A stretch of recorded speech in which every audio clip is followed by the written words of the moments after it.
And welcome back to Dollars and Dragons. I have with me today Jay Gray from our Telsorian Games. If you'd like to introduce yourself to our audience. Sure. I am, as said, Jay Gray. I am a designer, developer, writer, everything in the industry, and have been for a few years now. I currently work at Artel Soaring Games as the line manager for Cyberpunk. So let's talk about the things that I am personally very interested. Most importantly, like I'm very excited about the Night City 2045. I think it's called, right? Is that the new book Yes, coming out? yes. What can you tell us about that? And yeah, I'll give you the floor there. Sure. So, if you've been playing role-playing games for a while now, like I have, if you're old, in other words, you may remember that the Night City book for the original Cyberpunk 2020 was fantastic. In my opinion, it is up there as one of the best setting guides ever created, and I would say that whether I work for the company or not, it is uh, a wonderful introduction to Night City. Cyberpunk Red is set 25 years after Cyberpunk 2020, and so we need a new Night City book, and that is what we're working on. It is currently in the editing stage right now, and hopefully we'll be going to layout uh, soon-ish, and then we'll probably be out. I'm gonna guess early next year at this. Night City 2045 is set up as an like the Night City 2020 book as an in-world guide. The 2020 book was set up as an in-world travelogue. It is a book put together by a gentleman named Trace Santiago. Trace has wanted to create a guidebook for outsiders, not tourists, but people who are edge runners, nomads, criminals, people coming to Night City who want the real story, not the tourist story. And so he gathered a group of medias, independent medias, and each assigned each one a district. Uh, Trace writes the beginning of the book where he talks about Night City's history, things like how Night City's justice system works. Because if you're a criminal or an edge runner, you want to know like what happens when I get arrested. What can I get arrested for? What are the punishments for said arrest? That kind of thing. Just a bunch of information, general information, and then it goes district by district through. I want to say 25 or so districts. By the time you've gotten through to the end of the book, you will have read over 450, possibly 500 locations, individual locations, more because some locations are what we call container locations, which means a mall, for example, is a container location because it's not just a mall, it's all the stores in the mall. So there are a lot of places where it's a market or it's an office building, and we list out who's there in shorter descriptions than we do a full location. You'll have a better understanding of who the power players of the city are, how the politics work, how both on the underworld and in the overhead politics, so to speak, of the city council. And you'll also see connections between 2020 and 2045 and 2045 and 2077. We've worked with CDPR on that as well. I work with Mike, said, okay, Mike, from 2020, what do we need to bring forward? And then I went to CDPR and said, CDPR, I said, Patrick, because that's who I work with. I said, Patrick, what do we need to bring back? I made lists after list after list after list. I have so many spreadsheets, but it was lists of things I wandered around Night City. And it's like, oh, okay. It says this gym used to be a paint factory way back in the day. So we're going to have a paint factory where this gym is. It says that the spaceport was finished in 2047, so it's obviously going to be building in 2045, and we need to account for that. Um, uh, Johnny and Rogue were supposed to go to a date at the drive-in in 2013 or so, so that means that drive-in was there, uh, that sort of thing. And so it's all put together. Every chapter has a different voice, which is really neat because it not only gives you it's only easier for me, frankly, as a project lead, so I don't have to rewrite everything, make sure everything is one unified voice. But it also means that you get to know these medias who are great NPCs if you're a GM, but also they bring different viewpoints. The media who is writing the Glen, for instance, is a DJ, and so he occasionally talks about his DJ gig. and what it's like to be a DJ, and what it's like to work at Club Atlantis. Whereas the media who is writing for Kabuki is a VTuber or the equivalent thereof. And so it starts off with this super happy, kawaii, over the top introduction, and then goes, okay, that's out of the way. Let's actually talk. But you also get a much better perspective. And the writers are great. So I've got so many great writers on this. Um, One of the things we did is we paid attention to what I call lived experience. Some people may call diversity, but what it basically means is I try to get the right person for the right job. The person writing Kabuki, the district Kabuki and the district of Old Japantown, for example, um, is our Japanese translator, the person who does the translation for our books over in Japan and has been doing it since 2020. So I got someone who can go in and say, this is authentically Japanese. That's important. That was important. Uh, the person who wrote Little China was born and raised in Singapore. Uh, Not quite the same, but it gives us a much stronger perspective. Um, the We have the uh, new New Westbrook has a great, what is essentially a great queer district, and that's because we had one of the all-time great writers in role playing, Steve Kinson, working on it. But Steve has is very big into making sure that there's queer representation in games. Point being is, and Santo Domingo was written by Fernando Damas, the one of the writers behind Valhalla, the cyberpunk uh, bartending action visual novel, and he brought to that a understanding of how uh, Latino communities work, because he's from South America. So all these things together, older writers like Mike McDonald, who was on the original 2020 book, newer writers like Chris Spivey, who is best known for Haunted West and Harlem Unbound, coming together to make this great book with a lot of perspectives that gives you a much more diverse Night City, not just in terms of culture, but in terms of content that I think that previously wasn't looked at as hard before. You just answered like my next like 10 follow-up questions, but so I babble a lot, so yeah. no, it's fine. I can tell that you're very excited about the book itself. You, Oh yes. that's a very good sign, I think. In general, of course, for anything that a publisher is doing. But um, my follow up for that would be, uh, I generally like the only hesitation I might have for a book like that is written more within um, unreliable narrators, essentially within each Mhm. section. Um, is that sometimes the quality of the work can really differ depending on like any, I guess, what am I trying to say? Some writers might be better than other writers. I mean that there's that, but then also I guess me knowing what I do know about the cyberpunk community, it feels like there's a lot of people who want the answer Hmm. for any particular thing. They want like the hard coded, like black and white. This is the answer, and it sounds like the Night City 2045 book is going to have different unreliable narrators that might give you a different answer that can be interpreted a lot of different ways, right? There will be a lot of facts. You'll know that this is a restaurant. This restaurant serves this kind of food. The food costs this much. The signature drink at the bar is this. The person who works there is this person. Um, Whether the writer, for example, okay, good example, University District has a bar called, I believe it's the U Tree. And the U Tree has a bartender, as it would.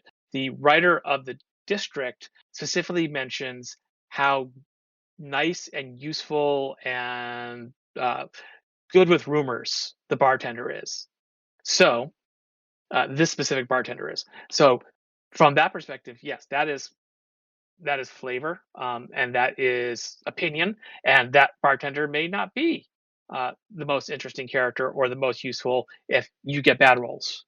Just because the writer says they will share rumors doesn't mean they will, because that comes down to play.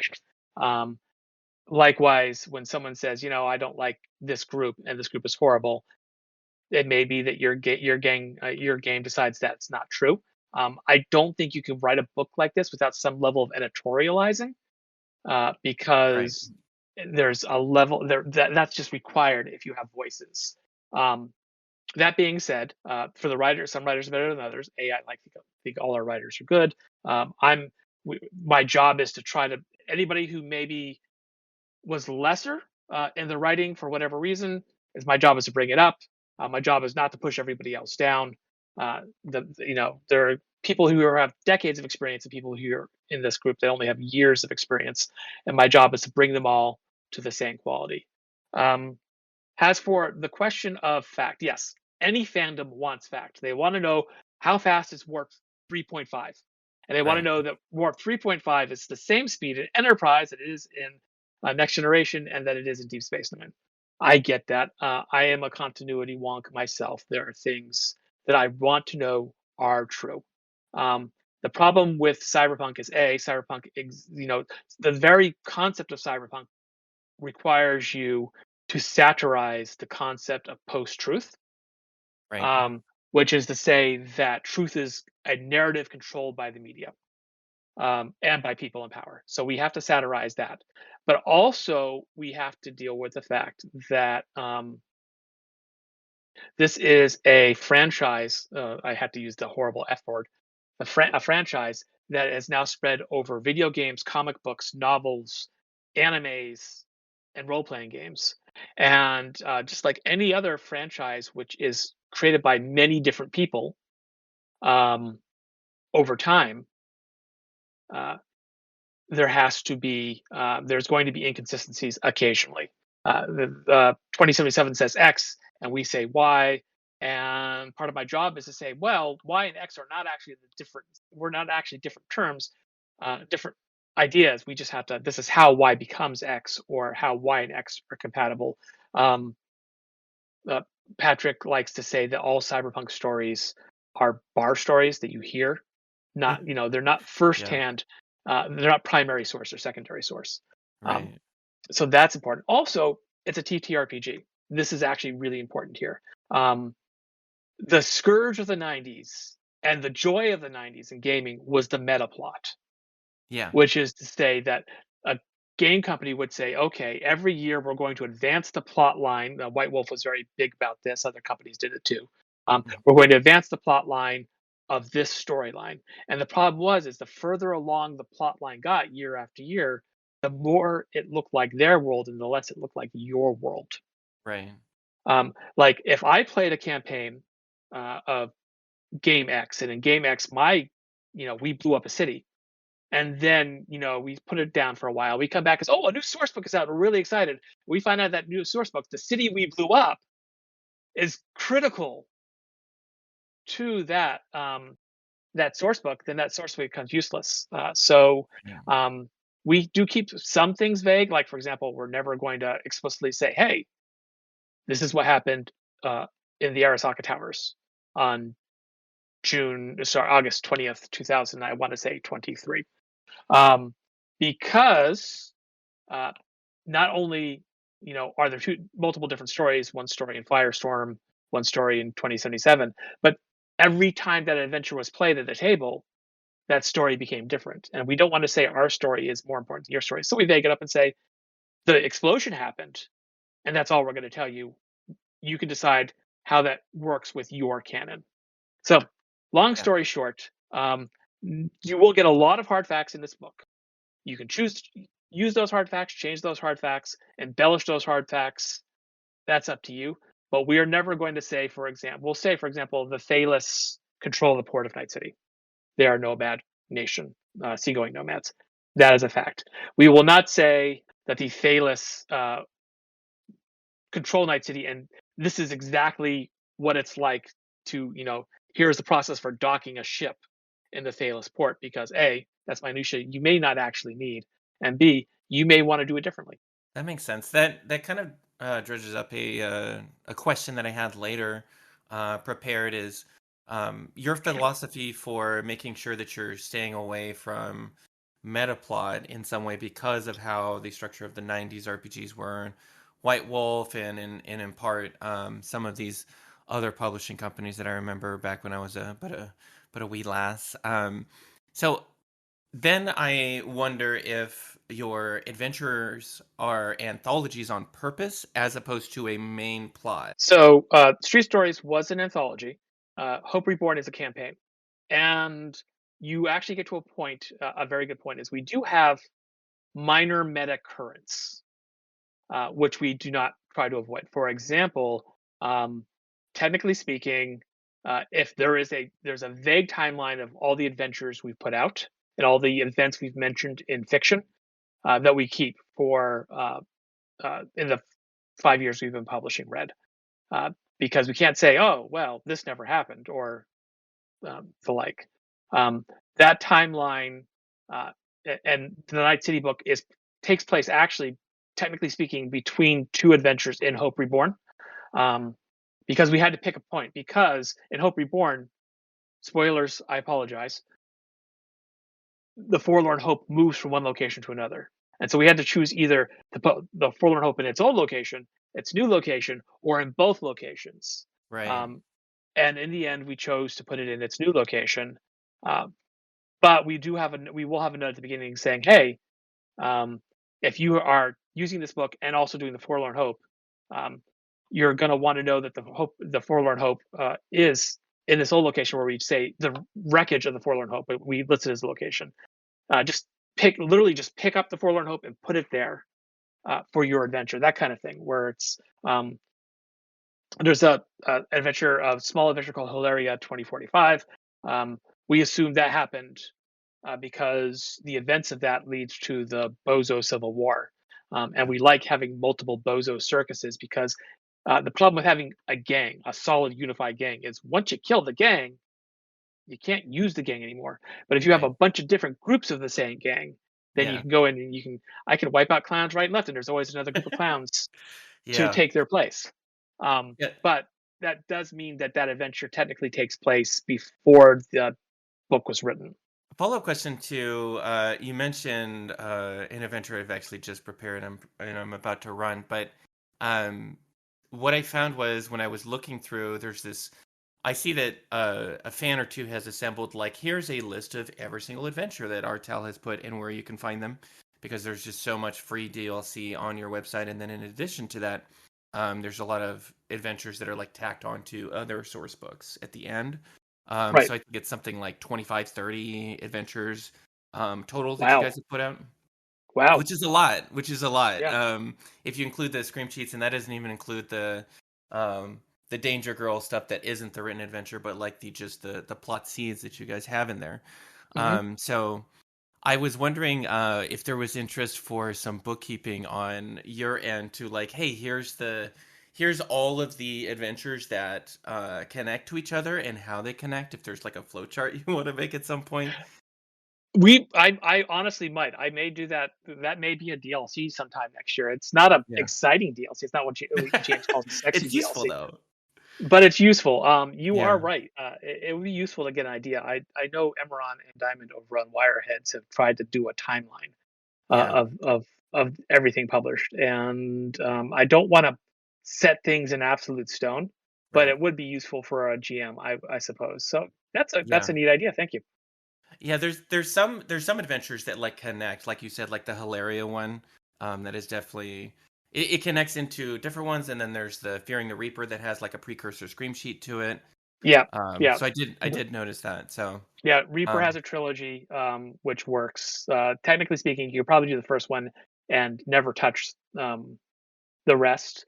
But once you get to the second one, then Don't Fear the Reaper does read into Reaping the Reaper. yeah, So yeah, you are correct there. So that is not a bad idea to give you an idea. If you were wanting to run and a full length every published adventure or Scream Sheet adventure, yeah, where they would go. So cool. That's a neat idea. I'll have to think about it. cool. Great. I can't wait to get it because I asked because I want it, but I Yeah, think it no, would be useful for GMs for sure. I do get it, and yeah, so yeah, Hilaria 2045 takes place before both Danger Gal Dossier and Night City 2045 are written, because the bozos shown in Danger Gal Dossier are a circus that And it mentions Hilaria, the Hilaria event actually as Hmm. background for that. And Yeah. that's a trick. You don't want meta plots so great that you force people along one historical path, but you do need meta currents because the longer a game goes on, you can't just ignore that you said something happened. Right. Everything can't take place on the same day in the same year. Yeah. Well, I noticed, yeah, in Hope Reborn, a lot of the rumors sort of tie into a lot of these scream sheets that have been previously written. And I think from the perspective of the publisher, it's like, well, we've had this game out for this many years, but for someone like myself that just started running it this year, and previously I'd just been a player, so I didn't know what the fuck anything was. I was just like in my GM's world. I think it is probably I think you're at the point as a publisher where it'd be nice to have a little That flow is chart, but that is absolutely. In fact, I'll tell you what. That will be November. This month's DLC. I'm saying it now. okay, cool. I'm going to put this month's DLC to next year because it wasn't anything super exciting. I mean, it's cool, but it's not time sensitive. Um, Right. and this month's DLC, I will put out a adventure guide to missions. I'm Well, writing that thank you, down. Jay. I apologize to anyone that was looking forward to the other DLC. They have no idea what it is, so it's okay. You'll still get it. Okay. Everyone will still get it. I promise. And Okay, cool. it won't knock the Christmas DLC off the list. Okay, cool. So speaking of recent things that you released, I want to talk about single player mode. Um, and I've had some experience with other single player RPGs, and they tend to be introductions to whatever the system or the adventure might be. I remember my friend Kiana wrote a Dragonlance intro for like when you become a mage or whatever, or a knight before you engage in like the main WotC Dragonlance published module. What was the thought process for single player mode, and what do you think the reception has been like, and have you hit the mark with that? I know what you're talking about. We actually had one of those back in the day with Teenagers from Outer Space, where Uh, you get the book and you can play it. right. It particularly worked like a choose your own adventure with Yeah. rules. D6 Star Wars did that. West End Star Wars had a couple of books like that too. Um, what I wanted was not that. I did not want a game book, though I love game books. Um, I'm a big Lone Wolf fan from back in the day. What I wanted was something more akin to the Mythic uh, rules, where it allows you as a solo player or as a GMless play to play the game and provide an emulator for a game master, so that you could play the game, tell the story you want, use the rules, not be bound to one specific story, which is where game books are. Game books are a story, um, but also, and then so have something that will essentially replace the game master as much as possible so that you are surprised. Because if I just wanted to tell a story where I was walking down the street and I ran into some Red Chrome Legionnaires and we had a fight, and then I found a data chip on them, and I took the data chip and I read it, and it turned out that it was uh, uh, map to a treasure cargo, a cargo container full of treasure. I could just write a fan fiction. But if Right. I want to be surprised, and that's one of the great things about having a GM, right? Is the GM surprises you. You react to what the GM gives you, and then vice versa, the GM reacts to what you do. That reaction back and forth is what makes the game interesting in my mind.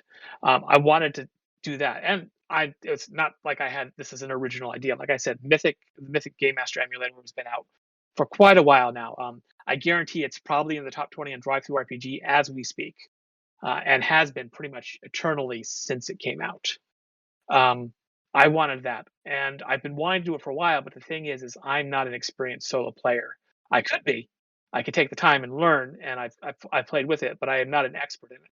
And then one day on YouTube, I find Peter Norton doing Hollow Pond's Saga, his solo games, and he's doing solo Cyberpunk Red. And he's using a variety of tools to do it. A lot of he's made up himself, and it's fascinating to watch him because he's very excited about it. and it's not like you would think that watching someone play the game by themselves would be a little boring, but no, he's into it, and because he's into it, I'm into it.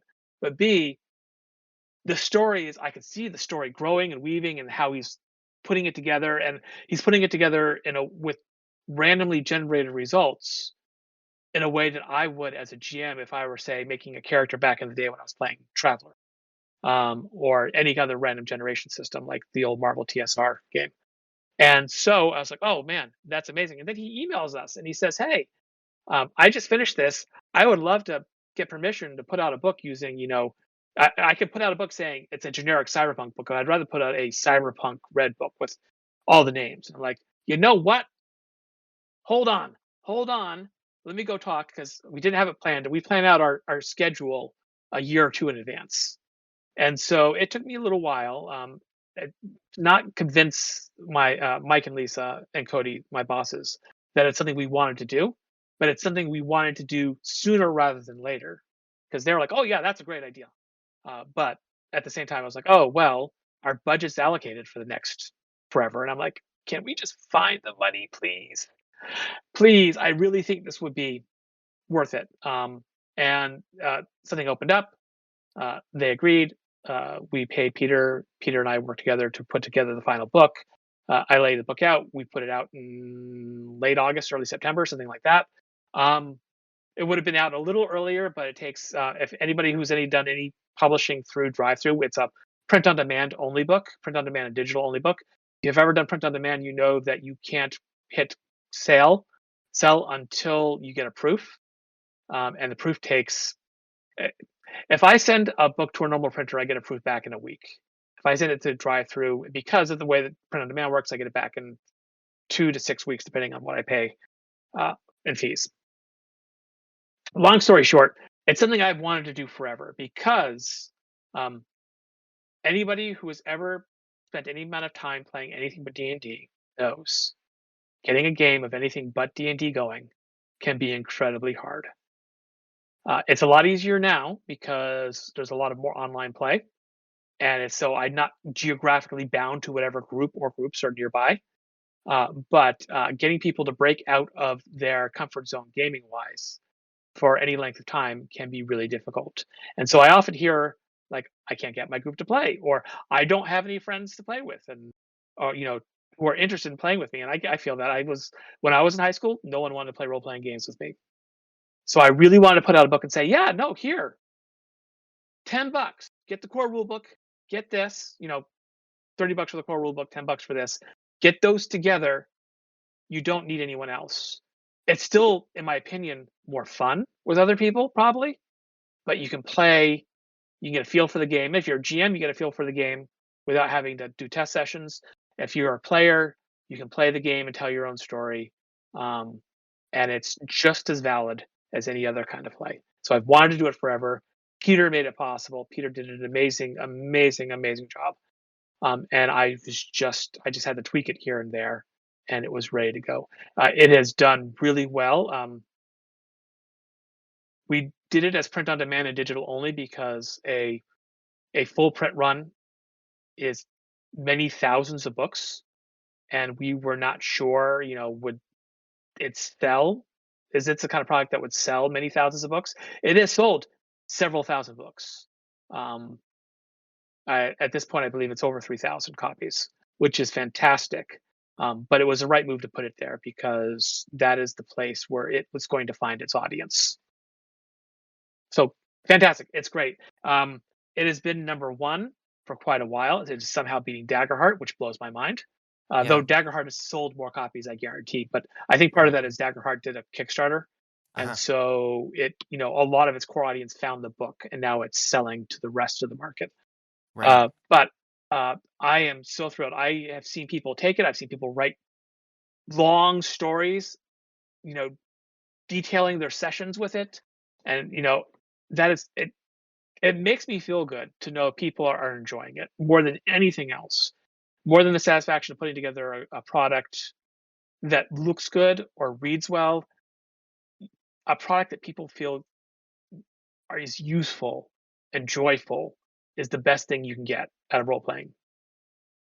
Yeah, that's definitely my favorite experience when people read things that we put out for my studio, and yeah, it almost makes the low pay worth it. Like Yeah, it almost we're almost there. But no, that's funny that you mentioned Daggerheart. That's I actually talked my so I have a Tuesday night group right now, and that's how I initially got them was they were interested in Daggerheart because that's what media showed them. They were Critical Role fans, and then they got into Daggerheart. I ran about 12 sessions of that, and then I told them I was like, well, because we have some schedule change, we're losing a couple players, and we'll need to recruit new people. Why don't we just try this new game? And honestly, having media out there already for Cyberpunk, like the anime and the video game, really helped in convincing them to try it. So I didn't think that I was going to convert my Daggerheart table to Cyberpunk, but they have, and I think we're on session 8, 9, 10, something like that. nice. Yeah, Yeah, it's I've been I'm running 3 Cyberpunk games a week now.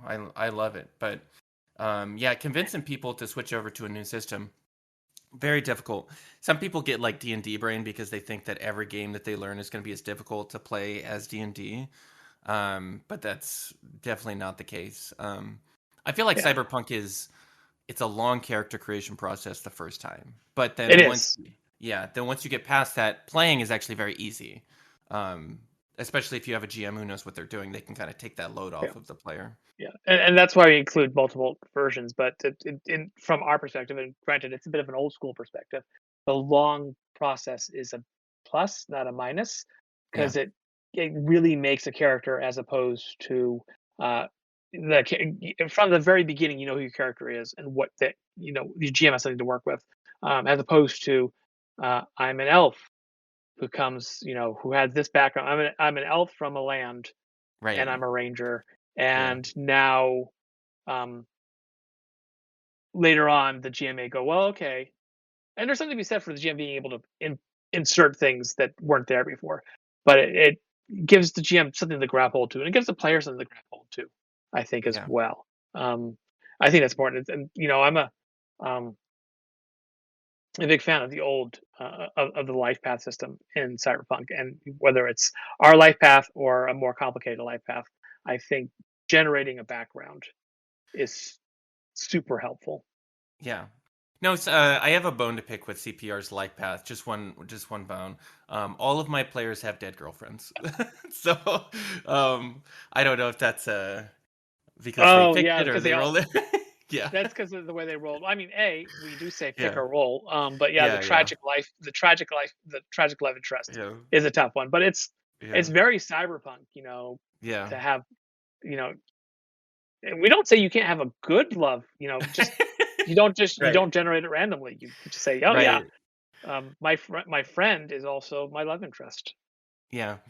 No, I had to tell my players, I was like, okay, so if you guys have a dead girlfriend, I need you to also be to have like a normal relationship with other No, people. see the thing Not is, everybody in your backstory can be dead. they Like, all have the same dead girlfriend. That's much more interesting. uh, that's very funny. But That no, that's I that's a great campaign concept, actually. It's like unraveling the mystery of how you guys were of all involved in a poly relationship but didn't realize, you know. and now avenging your the dead girlfriend you all shared. Yeah. Yeah, I think that would work really well if the dead girlfriend was like a rocker girl or something like that. Yeah, for sure. Oh no, and like she's dead, and they all come up to the hospital to identify the Yeah. body at the same time. Yeah. The whole fan club's there, yeah. Yeah. Um no, I had a similarly because I'm just trying out The Witcher. I just started and I ran my session 0 this past week. Witcher's Um life path is much more complicated. my players, I've never had players that excited about character creation before because the life path was so interesting to them and everybody was just hooting and hollering and it was a really good time. The life path in The Witcher is very funny. It Um, is, and it's just nice in general. Life paths make for a great first half of a session zero. right. I Yeah. encourage people, if you're going to do a game, to do life paths together if you can, because not only are you doing the life path, but then as you do it, everyone's going to say, "Oh yeah, well, it says your partner there is a nomad, and I'm a nomad, so maybe there's connection there. Yeah, absolutely. No, it's a great, like there's a lot of people that have or designers that have put out like, hey, here or a session zero system that sort of emulates a life path system, but the life path system, because it is specific to the game, really helps bring people into the game and be invested in it. So I really like the life path system, and I think more games should do it for sure. Okay, so let's talk about the 2077 DLC, its reception, and then are you working on 2077 in the future? Is that going to be much down the road, or what's the timeline on that? So you're talking, I'm assuming, about the Cyberpunk Edge Runners mission kit, Yep. um, which was great. Physically, we sold out. We are going to probably be reprinting it with some small errata changes. Um, it did very well. It was very interesting. It was so uh, in the past, up until that point, I made that. I had made, the deal we have with CDPR is that we more or less control everything up to 2060 in the timeline. They more or less control everything after that point. Somewhere, it's a little fungible where the border is, but there's a split in the timeline where they are after and were before. So this was the first time I worked on a project where it was not, I'm doing these things. Here are my 2077 era tie-ins. What do you think? Um, which is, this was the first time I had to go to CPR and say, hey, I need approval at every step along the way.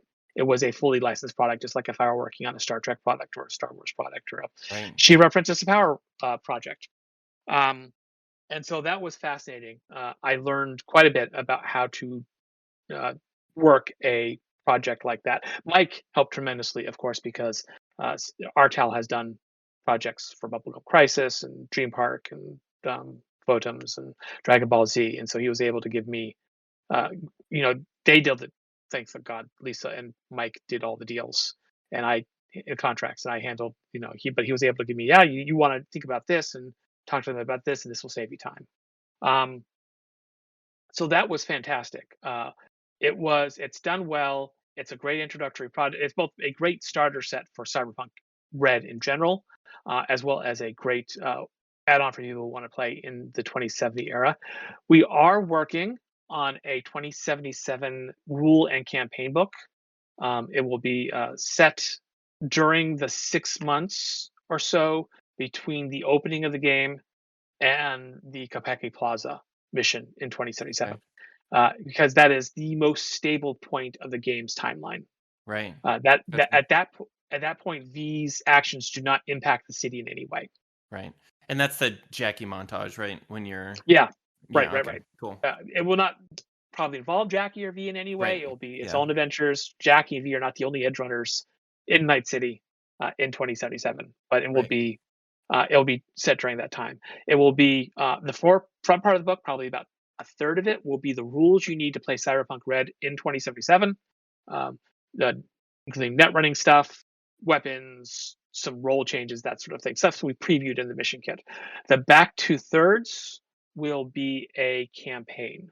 Um, the reason why, we there was a lot of back and forth. Are we going to put out a whole new game set in that time? The way, say, Star Wars used to do, Fantasy Flight used to do multiple games depending on what part of the galaxy you were playing in. Mm-hmm. Um, are we going to put out a source book? Or are we going to put this out? And in the end, we decided that a source book would cover data that's readily available on the wiki. Yeah. And it may officialize it in some way, but I don't. It wouldn't really give you super new stuff. But more importantly, as we learned with the mission kit, we gained a lot of people coming in from outside the Red fan base. People who are fans of Edge Runners or 2077. And we expect that to happen with this book. And something we've discovered is that these people, if they have role playing experience, they have D&D role playing experience, 5e role playing experience. And something we've learned is that people who come to 5e and hit Cyberpunk, sometimes they struggle because 5e presents a very specific gameplay loop. Get job, go in dungeon. Yeah. Go through dungeon, get treasure, come out. It changes some, to Wizards' credit. The adventure stuff that they've put out in the last couple of years have really explored new territories, or at least different territories. But they really came in the concept of paying in this more open world setting really uh, uh, was a struggle. So this will be the rules people need if they're not playing the campaign. Good for you, awesome. You have the rules, make up your own stuff, go. If you are coming in new and you need to learn how to make and run Cyberpunk adventures in 2077, this will be that for you. By the time you're done with that campaign, you'll be able to take the rules at the front of the book and the Cyberpunk Red Core rule book and tell your own stories in 2077. And But you that's would need the core book then, still. yeah, it will be a supplement Yeah. for the core rule book. Cool. That also lowers the price point a bit. It allows us Yeah. to put more in Yeah. because we don't have to put in things like here's how character generation works and here's Right. a repeat of every of all the rule of the combat rules of the Hmm. um so it's an era book slash campaign book. Yeah. And yeah, and there's a revamp for net running it in it, I believe, right? There's a lot of There will changes. be there will be not so much a revamp as a basic quick hacks will be in there, and we will give more information about how both on-site and uh, long range net running work in 2077 because that is something we've Okay. seen in the media. That information will be in there. It will still work on the same basic system that of net running that exists in the Red Core rulebook. Cool. Cool. So I'm curious about this. Just more of this is shop talk. We're moving into shop talk now. Sure, Um, do you guys print manufacture in the U.S.? Are you guys abroad, or is that something you can talk about? sure. The vast majority of our printing and manufacturing is done either in the United States or in Canada. Okay. Um, uh, During COVID, especially, we saw so many people. Oh, my pallet is stuck on a Right. ship, and my ship is stuck in a port, and it can't get to me. Um, so we like knowing that hey, run's done. It's on a truck. It's in our warehouse within a few days, and that is not possible if you are not if there is not a land route between the manufacturer and the warehouse. So that's important. Also, so our costs go up a little, but I think we tend to save more. The savings we get in shipping, I think, really helps with that. So yes. Uh, Also, just um, that's not always possible. For example, we have not yet found a manufacturer in the United States or Canada who can do a four-panel GM screen, full size. Okay. Yeah. um, because of the width required, I guess, of the printer. And so that we do that in Europe. Okay. It took us a little while to find, I believe, a German printer who can do that for us. I'm kind of curious about what the demographic is for location for the average buyer and where most of your audience is. I know for the things that I have sold, it's mostly Americans because that's where most of the TTRPG is. But is there another big market for Cyberpunk other than America? Is it in Europe or is it in Japan or where is it? Europe, Japan, South America, Australia. We have strong sales in all those regions. Cyberpunk is we have the advantage of having a massive beautiful commercial in the form of an anime and a video game. Right. I, Yeah. I can't I can't deny that, and that as a result gives us a broader appeal. Now, granted, Cyberpunk was translated into multiple languages back in the 2020 era, and that fan base is there too. But Cyberpunk 2077 exists because it was translated into Polish. Right. Um, Back when Cyberpunk was 2020 was out and being translated in Japan, it had its own fanzine in Japan.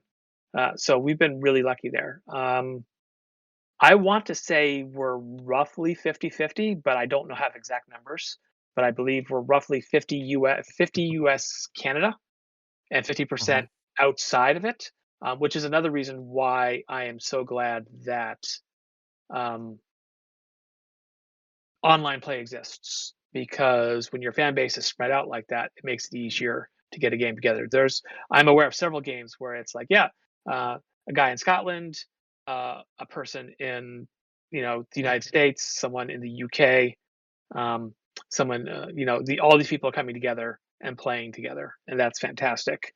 Uh, it's it has a strong multi-global appeal. I think because the force, either because American pop media, you know, is such a dominant force in the world, or I'm thinking more along the lines of it's just while cyberpunk changes from country to country, in that cyberpunk examines the pressure of modern societies. So uh, it there are some things that are universal.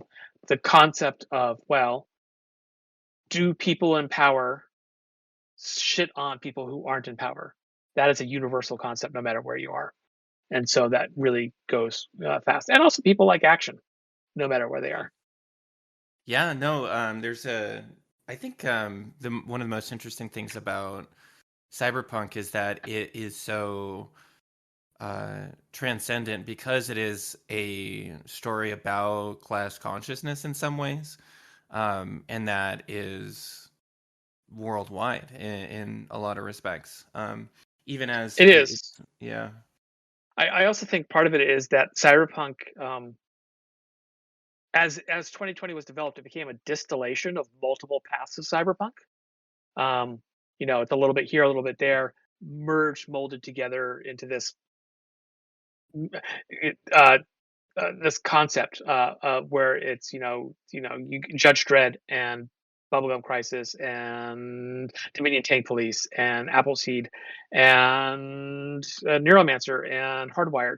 yeah, It pulled from so many sources that it became this global amalgamation of what cyberpunk is, and not mhm. just, this is Neuromancer the game, or this is Blade Runner the game, which, no shade on Blade Runner the game, is a great game. Um, Yeah, I but played it. It's fun. Yeah, it is. I like Felix does great work, and fantastic design work. Um, but absolutely. but because of that, because it pulls from all these sources, no matter where you are, I think if you look at it, you'll see a little bit of your version of cyberpunk in it, at the very least. Yeah, yeah. It feels I don't know. It's hard to describe because I don't want to say that cyberpunk is vanilla and like sort of can be manipulated, but there are so many niches within cyberpunk that you can really grab onto, and like the culture is so different in many of the different districts that you really can have these little miniature ecosystems within your story or your campaign that you're telling. And that's important. So James Hutt, our designer, senior designer, and I were actually talking about this the other day. The concept of bounded games versus unbounded games. And a bounded game is like, say, uh, in this game, you play rebels fighting the corporate empire. It is very specifically that. It does not provide you a lot of room to go, say, play the corporate empire fighting the rebels, Right. or the hospital workers in between. And that is fantastic because you can really get into the concept of game rules that really tell the story, narrative game rules that are married. And things like Powered by the Apocalypse is a great system for that, for example. Um, or Blade Runner, actually, Free League system's really good for that kind of thing. Where like Right. Yeah. Blade Runner, Alien are both like that. Yes. Um, Yes. Very specific to that exact experience. Yeah. yes, whereas Cyberpunk is like a lot of games, especially that um, came out of the 90s and 2000, the 80s and 90s, is an unbounded game where we present a world, and there is a default gameplay loop, right? Get job, do job, get paid. But you're not stuck to that. You're not stuck. Even though we're developing Night City, you're not stuck to Night City because Mike loves that Disneyland concept you mentioned. Um, but there's a lot of space. You want to be a band? Be a band. You want to be, you want to have what are essentially Scooby Doo and Josie and the Pussycat Adventures, but cyberpunk. You can do that. You want to, Yeah. or Gem and the Holograms. If you want to be a decade later, um, you want to, do Trauma Team. You could do Trauma Team. You want to do you want to do something more cyber mercenary, you can do more cyber mercenary. The point being is that because it's unbounded, there's more room. And the balance is because it's unbounded, we don't have specific rules that, for example, govern how a concert is played step by step. Whereas a Yeah. game that's just about being a rocker boy band would. Yeah, I was a little inspired by Phantom Liberty, and I was interested in a um, for my home group. I am planning to run a an NUSA plot to overthrow the government of Night City. It's like a hostile takeover, kind of like a CIA type style plot where they install somebody as the mayor, and that's something that I believe is like alluded to, and it's sort of represented within the 2077 video game. With that, I don't know if you played that side quest. Um, Oh no, I've played. Yeah, yeah, no, there's you definitely have multiple factions vying for control of the mayor. yeah.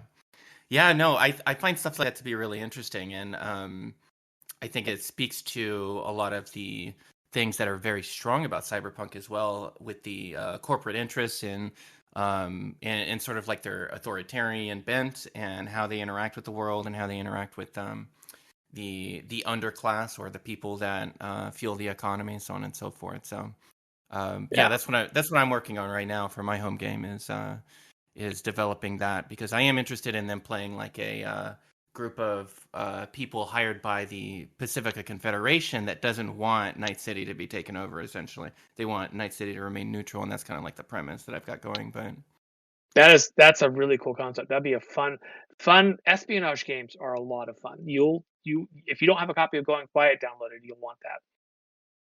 oh, is that a going That quiet? was the DLC a couple months ago, and it has Oh, yeah. some espionage stealth kind of systems and gear, Okay. um, including the flash of luck rules, which work. Uh, People will say it works like Blades in the Dark flashback Yeah. rules, but it actually works more like the old Cortex Oh, flashback rules okay. from Leverage. You know, if there's one criticism that I have of our Telsorian, it's that you put out so many DLCs that it's very easy to miss ones like this. So, Yeah. Well, if I recommend if you can, if you're not avoiding it, getting the drive. We have them all on drive through, and we put them on drive through by year. So, for oh, example, the okay. 2025 one will send if you opt into getting emails from us, you'll get an email every time we put a new one out, Okay.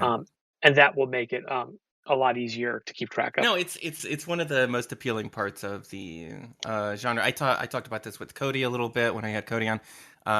The fact that Artel is putting out so much stuff for people to get interested in their core products, um, I think that's a good use of salaried employees for sure. It is, Um, and we yeah, recognize that we have a privilege to be able to do that. It is both a privilege, and we are privileged in our ability to do so right, because we have salaried employees who can devote time to it. Um, Someone that's a one person shop doesn't, right. and so I'm aware of that. I wish the person in the one person shop could do it.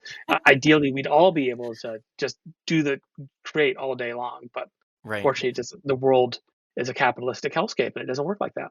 Yeah, maybe when we have universal basic income for artists like Ireland is doing now. Oh God, Um, yeah. So would that be amazing? yeah. So let's talk about if you're open to this. How did Sure. you get started in the industry? Okay. Yeah. So longtime role player, um, uh, eternal GM, as many designers are. Uh, Basically, because I was an eternal GM, I was always house ruling because I could never play anything for more than a session or two without wanting to make changes, make Yeah. new things, that kind of thing. Um, ran. As I got older, we actually moved more towards licensed games that are based on media because Oh, okay. the advantage was that uh, while we all had kids and we had jobs, we did still watch television. So, for example, um, running Cult, for example, would be more difficult because I'd have to ask everyone to read about the world of Cult. Running Buffy the Vampire Slayer less difficult because they've already watched Buffy the Vampire Slayer Yeah. um, before. Joss Whedon turned out to be a complete and utter douche, um, Right. visibly. Um, uh, Point being is that for a while that was we played Earth Dawn, we played um, different games, but for a while it was all media based on stuff everyone knew. And then we moved, and I lost my gaming group, and I stopped gaming for a while. Uh, Very long story short, because it's not. Um, I of all places had a temporary job at an apple farm, Okay. and every year your local apple orchard probably hires a bunch of college kids to come in and do various tasks because they have people coming in and picking, and they need someone to run the ticket booths and people to run the kitchens. And so I had a couple months job doing that, just to earn a little extra money. And some of the college kids over there really wanted to play D&D. And this was, uh, I believe, roughly when Fourth was out. And I was like, oh, well, you don't want to play D&D. I think from my research, you want to play Pathfinder because you want to play D&D, not no knocking on Fourth Edition. Fourth Edition actually is an amazingly smartly designed game, but they wanted to play Dungeons and Dragons, and I didn't feel at the time that Fourth Edition was given that experience. So I ran Pathfinder for them. They were okay with it and never wanted to do another session. I, however, got really into it again. And in getting into Pathfinder, I got into the Pathfinder Paizo forums. Paizo used to run a superstar contest every year, where you would um, design things and upload them, and people would vote, and you go on to the next round. I failed utterly at that, but it did attract the attention of a very small publisher who asked me to do some stuff for them.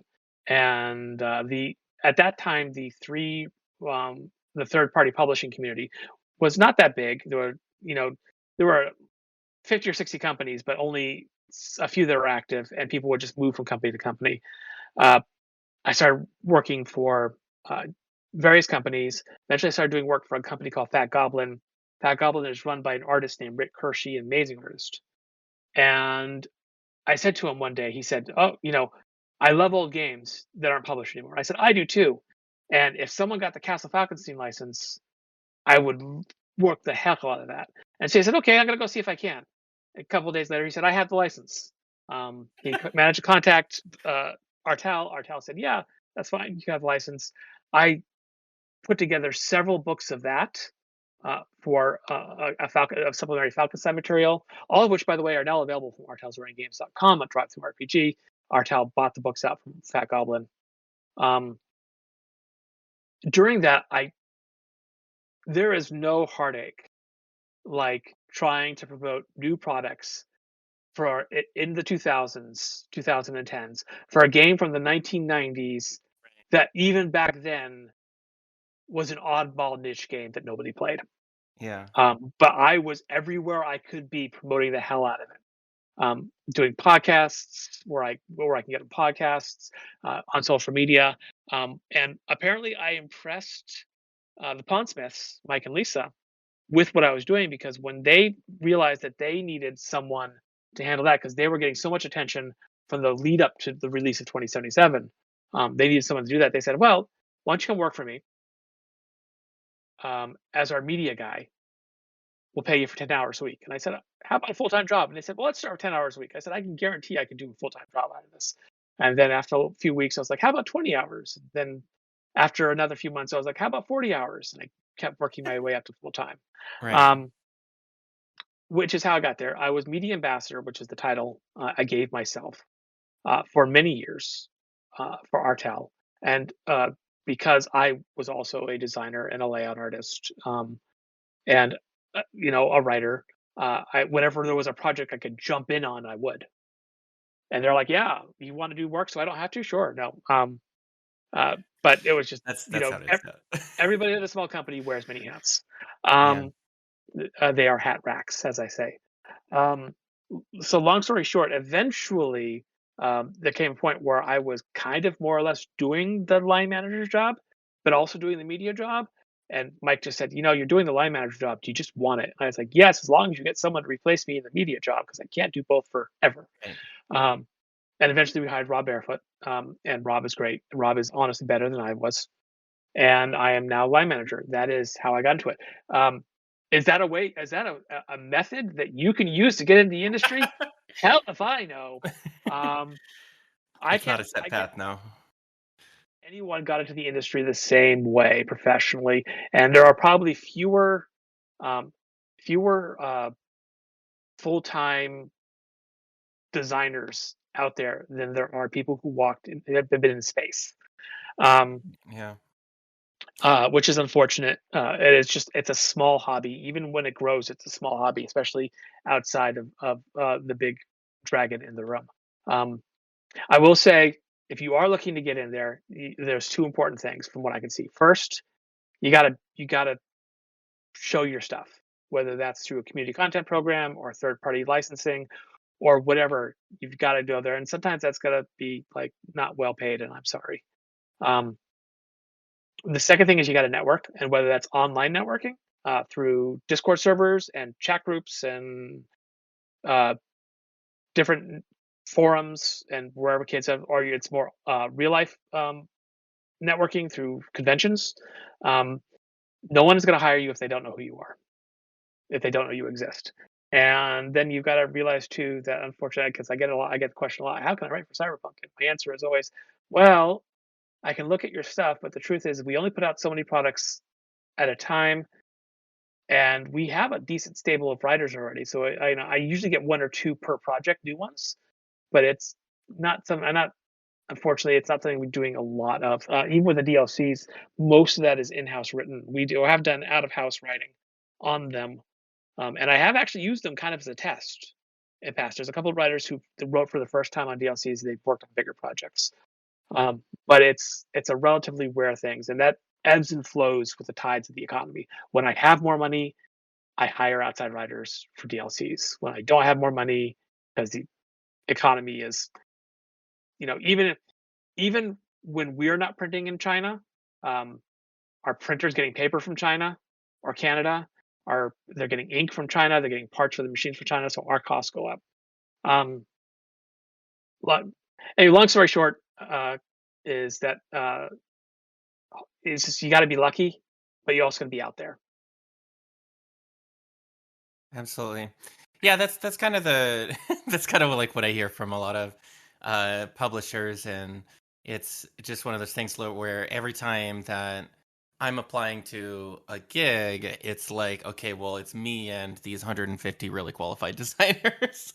And it's like, yeah, all of us are competing for like these half a dozen spots at most, Uh, yeah. in hiring people, and we hire a decent number of people for books. There are 15 writers. I don't know the exact 14, 15 writers on besides myself and James and Mike on Night City 2045.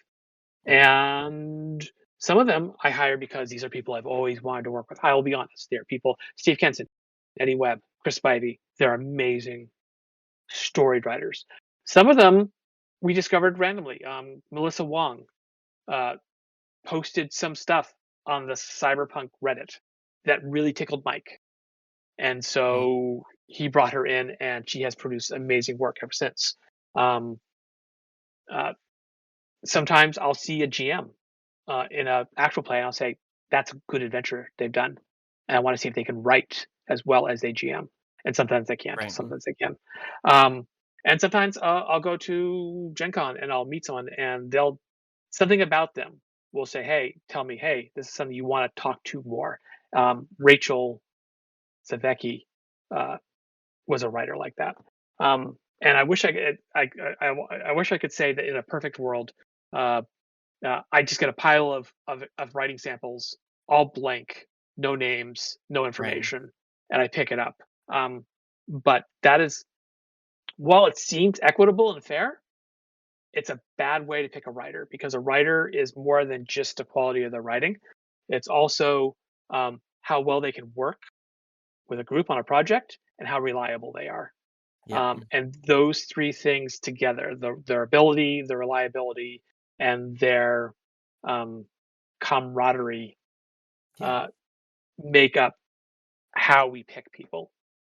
I've heard something very similar, which is are you it's the three major things for being a Yes. designer is like, are you on time? Hmm. Is your writing good? are you nice to work with? Yep. Yeah. The And you the can the have vet, two, if as long as you have two of those things, then you're pretty good. If you have three, then people want to continuously hire you. that is exact the Venn diagram. The first time I saw it, unfortunately, I in my brain I used to always refer to Neil Gaiman because that's the first time I ever saw it was in his posts, and these days I don't because he was a letdown. But the concept is still good. Yes. Are you good? Are you on time? Um, and are you easy to work with? If you are not at least two of those things, I will never work with you again. If you are all three of those things, you have a pretty good chance of getting a future spot. Yeah. And that's super important. So, and on time is where I give the most flexibility because very few writers in the industry write full time, and I Right. realize life comes first. Right. But it is super important to be flexible there. But flexible is like, are you consistently doing that? Is like, is there an emergency every time you write for me, or was there one time when like there was a death in the family, or you just run into creator's block? Everybody runs into creator's block. Yeah. Um, or is it something that happens every time? If it's something that happens every time, I'm probably going to say, maybe when you're ready. But if it's, maybe you need to decide what your priorities are. And I don't say that in a bad way. It's just you take on too much. I've done projects where I've had to back out because I took on too much. Right. Yeah. Same. Yeah. Yeah. We all have lives. Many of us have families, and um, writing and designing doesn't pay the bills for freelancers, and that's like the kind of the tightrope that I walk as like a project lead for a lot of stuff. Is like I hire people because I believe that they are the right person for the job, not because they have a perfect life in which they can deliver to me by next week what I want. You Yeah. know what I mean? Go- Gosh, I wish it could. I wish for more people, game work paid the bills entirely. Yeah. In a great, not even in a perfect world, in a better world, it Yeah. would. But um, we can't charge what the would be needed. We can't charge for our products what would be needed to make that happen. Um, and we can't sell at that rate. The vast majority of products on Drive Through RPG have sold less than 100 copies. Yep. And for someone Yep. out there, that thing that only sold 50 copies, that's like their favorite thing. And that's great. Right. But anyway, it, it's a spiral of depression we probably should avoid for now. Yeah, yeah. No, I want to move on to then talking about funding methods that seem to work. And with the Kickstarter now closed for Shadow Scar, I'm very curious about whether or not Artel is going to start embracing crowdfunding a little bit more to make sure that you guys get the base funding to pay the help essentially if you are hiring out more freelancers and things like that. Is that something you're looking at, or is that, do we think that's just for that line? How are you looking at that as a company? Well, so we kickstarted Shadow Scar was going to happen whether we kickstarted it or not. That's important to note. The reason we kickstarted Shadow Scar is because kickstarting crowdfunding in general is a form of publicity that no other method provides. There are outlets that will only cover you if you're crowdfunding. The the excitement of will they make it, how much over the line can they make it, generates a buzz that nothing else does. If we just said, "Hey, Shadow Scar is going to be out in January," which is not me saying, by the way, Shadow Scar is going to be out in January. It's just saying, if we set a date, people go, "Okay," and they Right. go on to the next thing. Yeah, Um, they wait for it to be that in the store. yeah. That being said, we have now run a successful one. So there's a couple things there. One, anyone who's ever run a crowdfunding campaign knows crowdfunding campaign is a full-time job. It is, yeah. It is Yeah, exhausting. yeah. It takes away time from us making products. If we make it, if we do a crowdfunding campaign, the hours we spend working on that, and it's a lot more than just putting together a Kickstarter page and letting it go.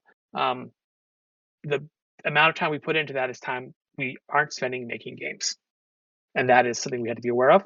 Also, we need to be aware of that this is going to sound like a knock to other companies, and it is not me knocking other companies, but every time a big product is put on a crowdfunding source with platform with a lot of backing, a lot of name recognition, that drains the room. And lesser projects, not lesser as in less recognizable projects is a much better term. Less recognizable projects don't receive the same attention they might otherwise, because when you put a small light next to a big light, the big light's all you see. Right. And so we're aware of that. We're also aware that there are pitfalls, which anybody who's crowdfunded can have, because then people feel this ownership stake Right. uh, in the product and feel like they can tell you, oh, well, Super X, Y, backers and are the Z. worst. I, I I hate this, and I want you to change it, or Yeah. or I'm going to badmouth everybody, or I'm going to yell at you because the thing you said was going to be on time is not on time because the Right. world's gone to hell. I cannot. Crowdfunding during COVID must have been the most stressful thing that ever happened. Um, Yeah. so the answer is we will look at it for other projects in the future. It is we are not also uh, we don't want to get into the crowdfunding cycle, Right. which is where you're like, oh, we're going to crowdfund this, and then we're going to make it, and then we have to crowdfund the next thing to pay for all the expenses we incurred into the previous thing, Right. and then a lot of companies have died that way, Yeah. and we're wary of that. So for a variety of reasons, we will look at it for specific projects. Um, Quite honestly, it might be neat to look at it for, say, a bespoke project like a reprinting Hmm. of an anniversary printing of a book, Right. Yeah. Yeah. um, where it's something we're going to be looking at a small but vibrant community wanting it. Right. But we're probably not going to use it for everything because we are in a position where we're very fortunate that we don't have to. Yeah. Also, crowdfunding drains retail sales. Okay. Yeah. Fair enough. And Fair when enough. uh, not as big a deal when you're a smaller product and you need that direct customer interaction.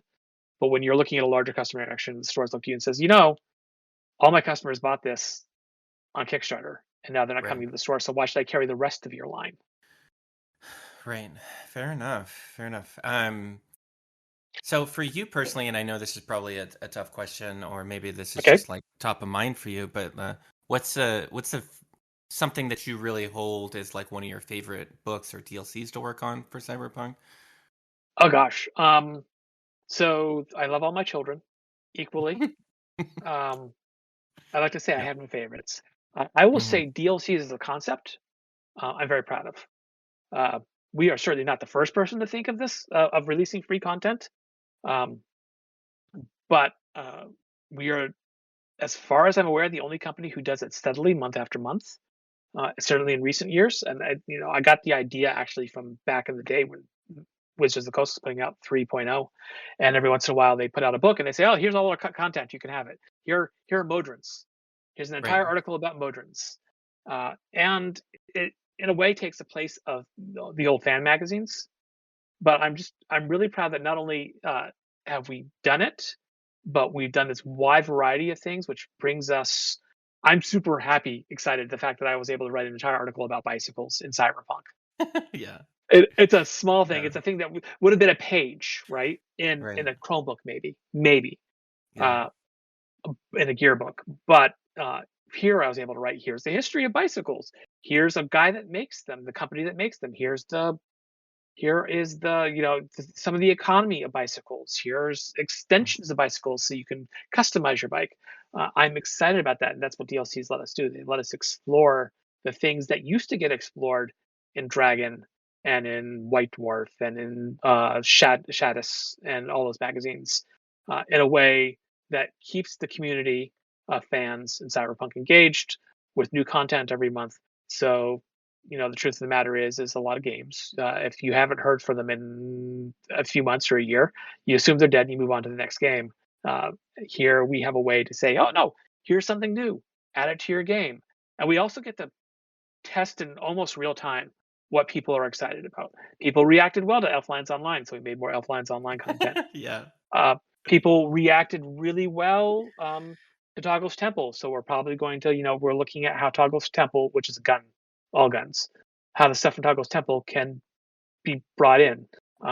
If and when we do a new edition, we'll learn a lot from our DLCs as to what needs to be moved from DLCs to core. No, speaking of elf lines online, I think it's such a silly concept, but like I introduced it to one of my tables through the adventure Missing Marbles, which is a partnership you did, I believe, with Loki Battle Maps, right? Yes, yes. Yeah. And um no, I it totally threw the adventure. Like they just went down this rabbit hole of elf lines online, and they were like, okay, well now I gotta buy a Segatory.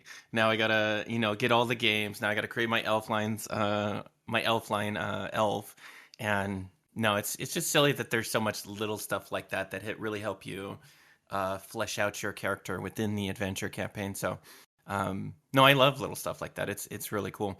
And the latest thing that you guys dropped was the video game special DLC, which has like descriptions of all these different video games. And I was like, oh my god, this is great for the player to use, which I think is a great way to look at some DLC as well, instead of just GM facing, but player facing stuff where they can look at it and they can decide how they're going to role play around playing this game all the time, and so on and so forth.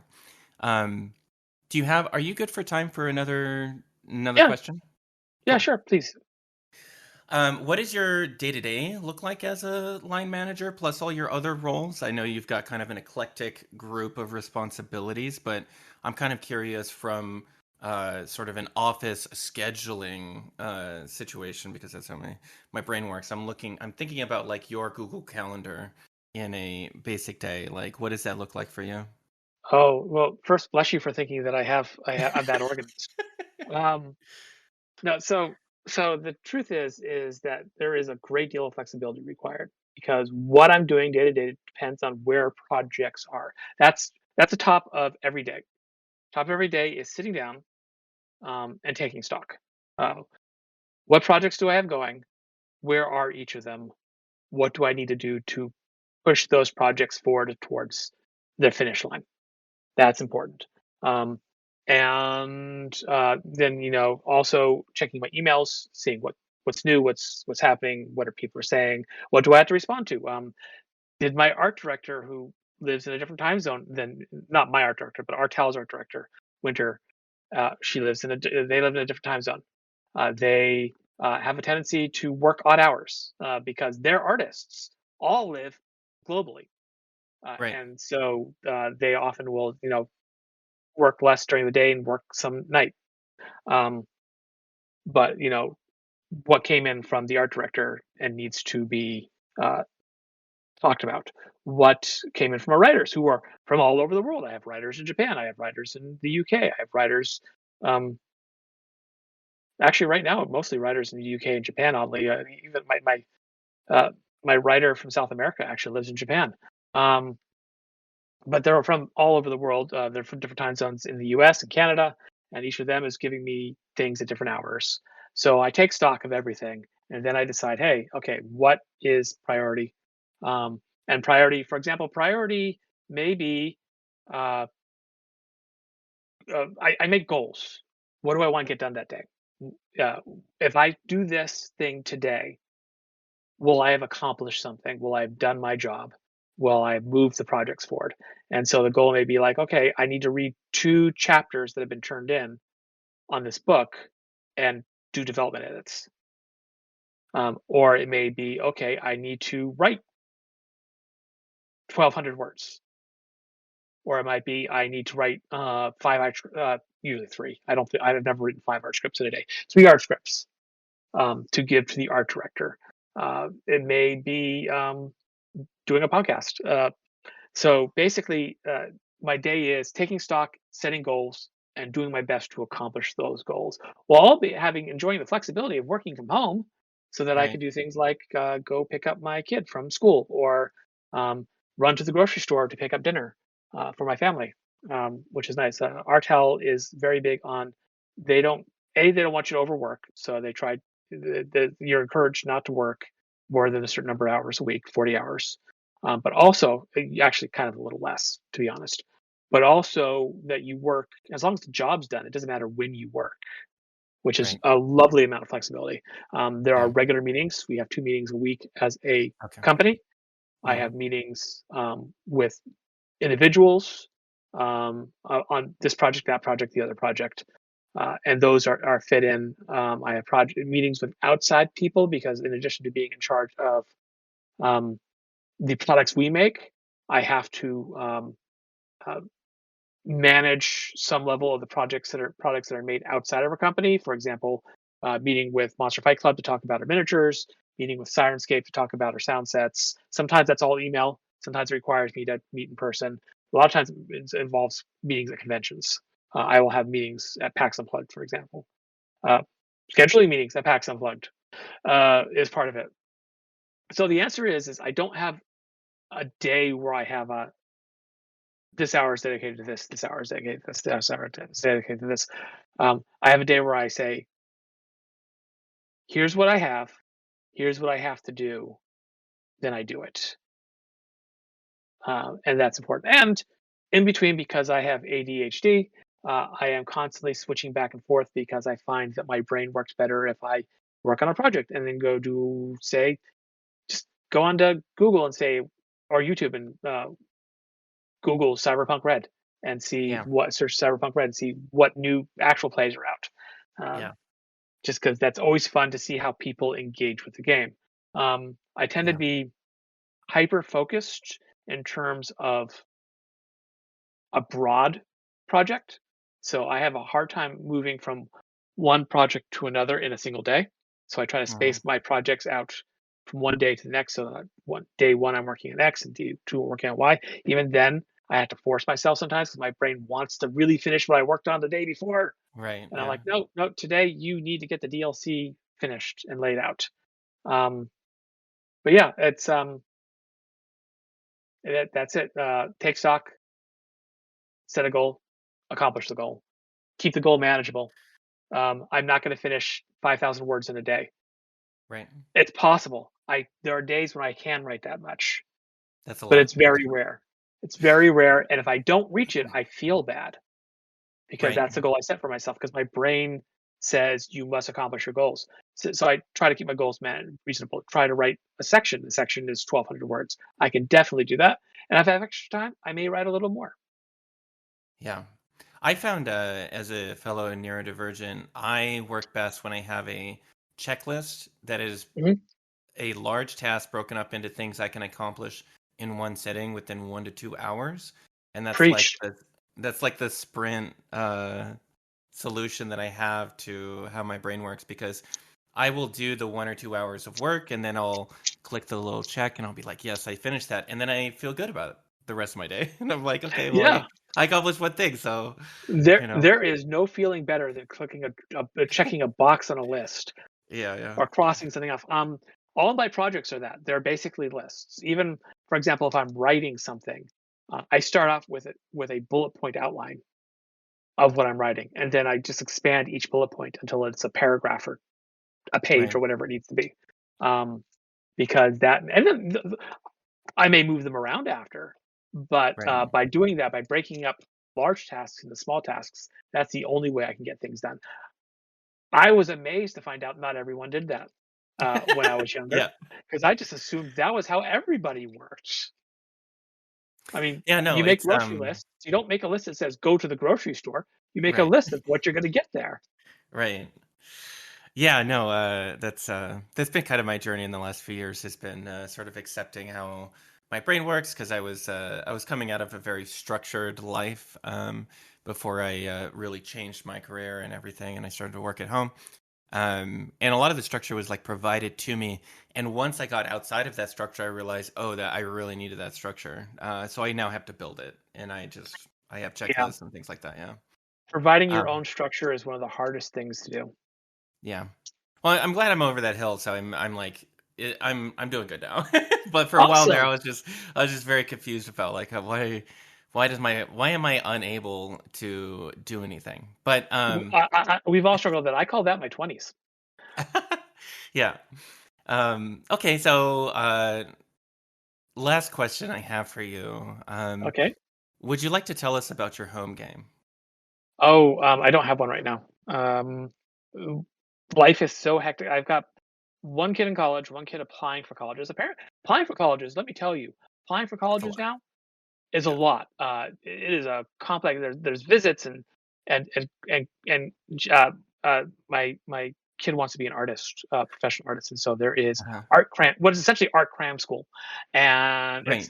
they have fun, but it's all these things, and just so any games I'm running have been put on hold, and hopefully next year time will free up, consistent time. That's the big thing.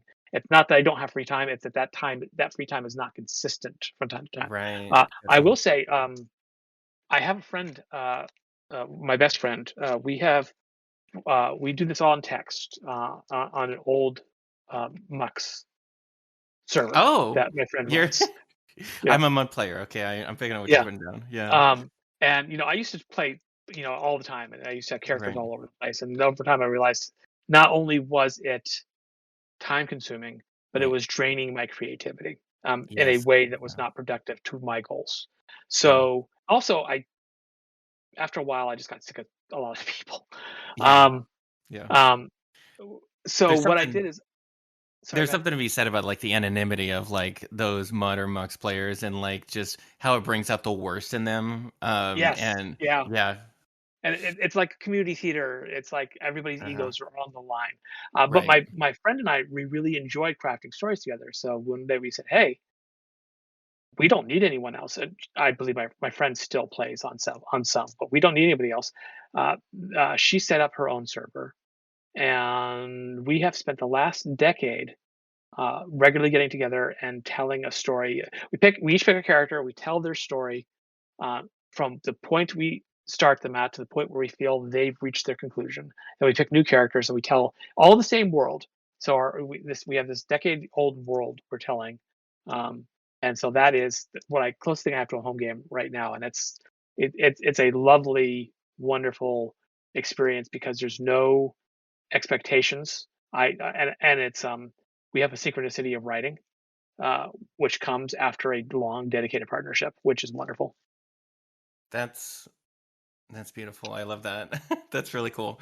Um, okay. Where can people find you, Jay? And yeah. I think the only place I mean, I'm on the Artel server. In general, I stay active there. The only place social media wise I'm really on these days is Blue Sky. Mhm. And gosh, what am I on Blue Sky? I am uh, at Gray Gaming, JGRAYGAMING. I have I'm on Facebook, but not really accepting new friend requests. It's just to Mhm. keep up with the people who are still there.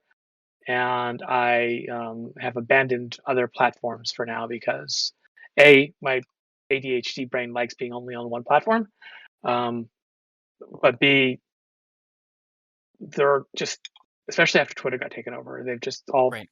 sunk so much that I just don't want to deal with it. Yeah. Absolutely. My health is better now because Yeah. of it. Well, thank you so much for stopping by, Jay. Thank you for having me.